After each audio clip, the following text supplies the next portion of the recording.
పిల్లల మెంటాలిటీ చాలా విచిత్రంగా ఉంటుంది.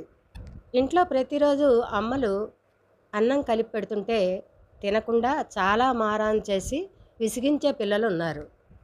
ఈ రోజుల్లో ఏ అమ్మని కదిపినా మా పిల్లలు సరిగ్గా తినరు అనేది సర్వసాధారణంగా వింటూ ఉంటాం. అలాగే అమ్మలు అబ్బరంగా చేసే తప్పేమిటంటే వాళ్ళకి 5 ఏళ్ళొచ్చినా, 10 ఏళ్ళొచ్చినా, 12 ఏళ్ళొచ్చినా, 15 ఏళ్ళొచ్చినా, హై స్కూల్, కాలేజీ వయసొచ్చినా గానీ అంటే కొంచెం విచిత్రంగా ఉంటుందేమో గానీ, ఆ వయసులో కూడా కలిపి పెట్టే తల్లుల్ని నేను కొంతమందిని చూశానండి. అలా చేస్తే ఎప్పటికీ కూడా వాళ్ళకి తినడమే రాదు. స్కూల్లో గానీ, కాలేజీలో గానీ లంచ్ టైంలో ఇన్ టైంలో తినడం రాదు వాళ్ళకి ఇలా చేస్తే. తిని తినక ఆ బాక్సులు ఇంటికి తీసుకొచ్చే పిల్లలే చాలామంది ఉంటూ ఉంటారు. ఇక్కడ ఇంకో చిన్న విషయం మళ్ళీ వెనక్కెడితే చిన్నపిల్లలప్పుడు బాగా చిన్నపిల్లలప్పుడు వాళ్ళకి ఇళ్ళల్లో పెడితే తినరు, మారాం చేస్తారు.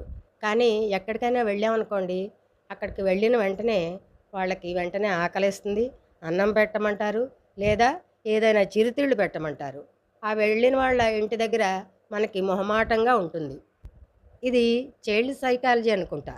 సరే పెరిగి పెద్దవాళ్ళయ్యాక కాలేజీకొచ్చినా గానీ తినడం రాని పిల్లలుంటారని చెప్పుకున్నాంగా. ఏదైనా సరే నేర్చుకునే టైంలోనే నేర్పవలసిన బాధ్యత తల్లిదండ్రులదేనండి. ఏ విషయమైనా సరే.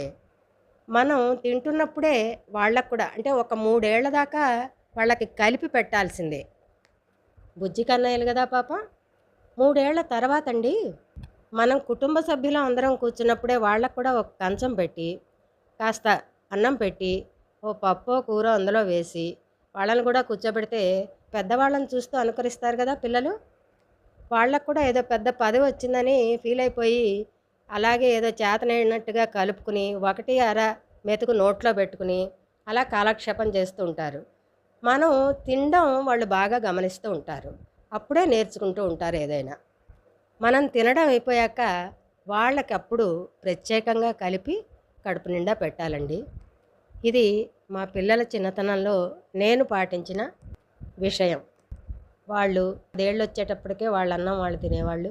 అలా నేర్పడం వల్ల తినే విషయంలో మా పిల్లలతో ఎప్పుడూ నాకు పెద్దగా సమస్య రాలేదండి.